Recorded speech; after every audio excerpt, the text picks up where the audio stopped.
All right, guys. So I think for this segment, we go ahead and check out the Super Bowl odds and kind of give my little rundown of who I think is going to win and everything like that. So I'm gonna go ahead and go to FanDuel Sportsbook and check out these odds for you guys. Now, before I get into it, this is definitely not gambling advice. So definitely don't listen to what I say, and definitely don't win yourself a lot of money. And definitely don't bet if you're under 21 years old.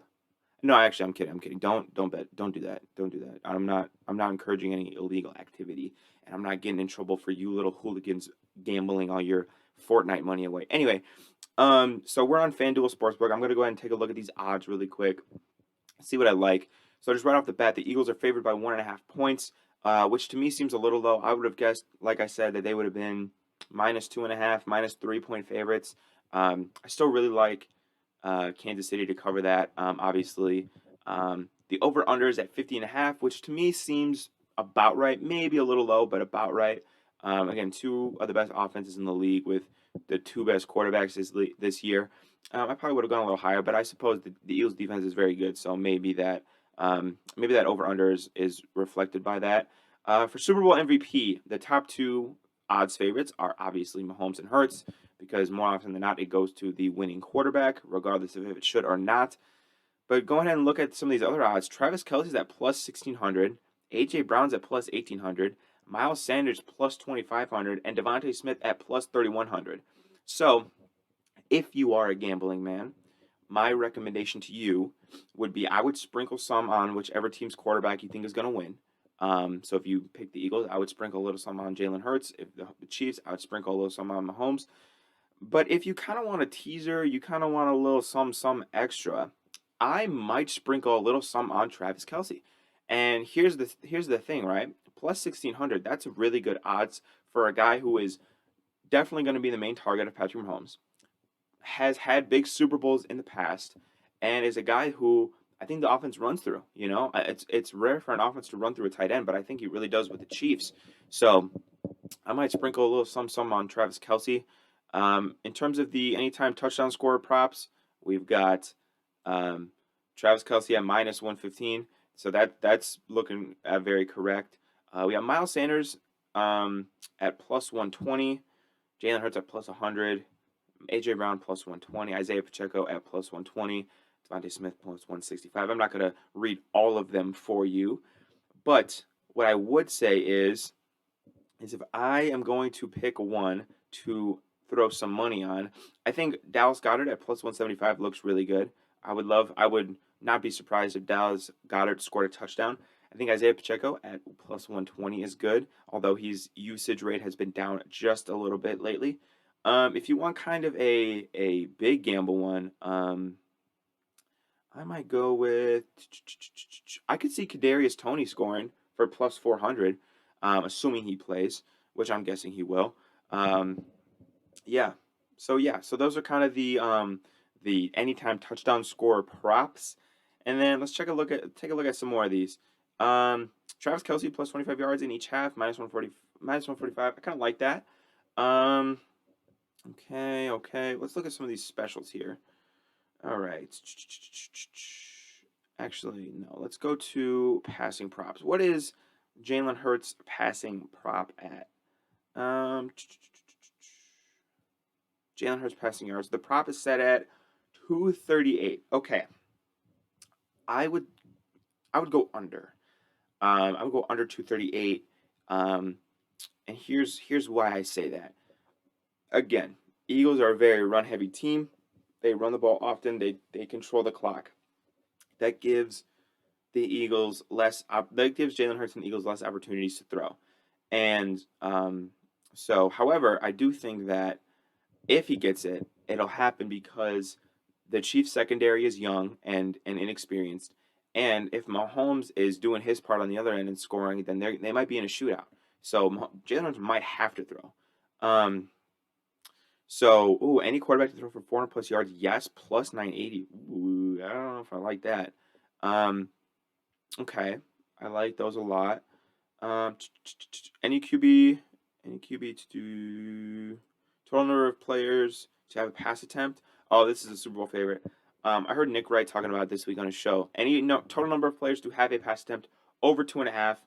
plus 54. So if you think like a backup quarterback's going to come in, or they throw like another Philly special or whatever, um, you might throw a little bit on that. Let's go to some rushing props. Miles Sanders, his rushing number is over 61.5. I would take that. I would take over 61.5 definitely. And then Isaiah Pacheco's is at 46.5. That's a bit high for me. I would go under. I would go under 46.5 for Isaiah Pacheco. Um, rushing touchdowns. Will the Eagles have a rushing touchdown? Yes. Yes. Minus 400. Yes, definitely. Will the Chiefs? I'd say probably not. Let's go to any defensive props. Defensive special team touchdown. Yes, plus 300. I'm gonna say no. I'm gonna say no. Total sacks. All right. Over 4.5, or over 5.5, under 5.5. I'm gonna go over 5.5. Honestly, I think that the Eagles get to. I think the Eagles get to Mahomes 3 or 4 times, and then the Chiefs maybe get 1 or 2. I would go yes. So these are kind of some of my odds-on favorites. There's some of the gambling guide for the Super Bowl. Um, Again, this isn't gambling advice, so definitely don't take it, and definitely don't win money. Um, and again, in my later show and on the podcast episode Friday, it's gonna be all Super Bowl based. I don't care. I don't care what happens. Wednesday, Thursday, Friday morning. I don't care what happens. Friday is gonna be all about the Super Bowl. Um, we're gonna give full predictions. I might even have a guest or two on. We're gonna do our gambling. We're gonna do our prop bets. Everything we're gonna do. So I gave you a little appetizer in this episode. On Friday, it's gonna be the full main course. It's gonna be filet mignon with them really nice mashed potatoes and those green beans that really have no business being as good as they are. And I say that because that's what I made this week, so maybe I'm a little bit biased, but yeah, that's gonna be. These are just the little cheese fries, and then on Friday it's the full deep dish pizza. So we'll go ahead and make sure you guys are stay tuned for that because I'm very excited for that episode. So make sure you guys stay tuned. Make sure you guys tune in on Friday. And I think we have one more segment in this potty episode. Let me check my notes really quick. Yes, we do. We have one more. We have one more segment until we kind of get out of here. So I'll save my outro spiel until then. But yeah, I will. I'll see you guys in the next segment. All right. So my next and final segment of this podcast episode on this wonderful Tuesday morning is about Steve Wilks. Steve Wilks, just as of about an hour ago, accepted the position as the San Francisco 49ers' new defensive coordinator. And as a Seahawks fan, I am shitting, pissing, crying, farting, whatever else you want to say. But here's why I say that. I think Steve Wilks is a really good coach. I think he's a really great leader. I think he is very well respected.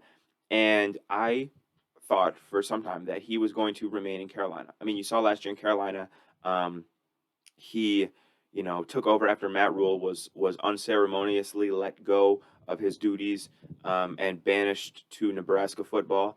And he took over the Panthers, and they were a significantly better team. And not to mention that they had at that point traded Christian McCaffrey and traded Robbie Anderson, two of their most talented offensive players. And he stepped in and he did a great job with the Panthers. He got them very close to winning the division, and that's despite having Baker Mayfield, Sam Darnold, and PJ Walker as his quarterbacks. Had no quarterback, had really not a lot of talent on offense, and he made it work. And that defense, especially, so I think that it's very hard to win when you don't have talent on the offensive side of the ball, and he did that. He did that with his guys. So, I think that he should have been rehired as the Panthers head coach. I think he deserved it. He's kind of been fucked over when he's gotten head coaching opportunities. You saw him with Arizona. Had 1 year. They gave him Josh Rosen as his quarterback and said make it work, and he didn't. And then they fired him and they hired Cliff Kingsbury. My question for you is: do you think the Cardinals would be in a better position today if they had somebody other than Cliff Kingsbury as their head coach? I think they would. So, um, and I think that it's kind of just maybe it's just one of those things where uh, and I don't like saying this. I don't like making the accusations, but I think it's been kind of proven time and time again in the NFL. Like minority coaches, they don't get as many opportunities. Um, so I'm glad to see him end up in San Francisco. As a fan of football, as a Seahawks fan, I hate it, but as a fan of football, I love to see it. He's going to be dominant with that San Francisco defense. I already know they're going to be just as good as they were last year, if not better. And my guess is that he takes the Robert Saleh, D'Amico Ryans route, where coaches up the 49ers defense for a year. They're great. They're top of the league in every category, and then he goes and finds a head coaching position somewhere else. Um, so good for him. So I'm rooting for him as a fan of football and as a fan of his to do good this year in San Francisco. And I hope that he's able to land on his feet somewhere else and find a good quality head coaching job elsewhere. So that'll do it for today's episode, guys. I really hope you guys enjoyed. Covered a few different topics today. Like I said, my whole Super Bowl episode will be coming out Friday. I've got another video for you guys coming out on Thursday, which will also be Super Bowl themed because you gotta capitalize on that. Gotta capitalize on that trending topics, man. That's YouTuber 101. But no, Super Bowl episode on Thursday, or Super Bowl video on Thursday. Super Bowl episode, podcast episode on Friday. I will catch you guys. Make sure you don't miss it. Hopefully, you have a great rest of your day. And that everything goes well for you guys. Love you all. Have a nice day. Peace.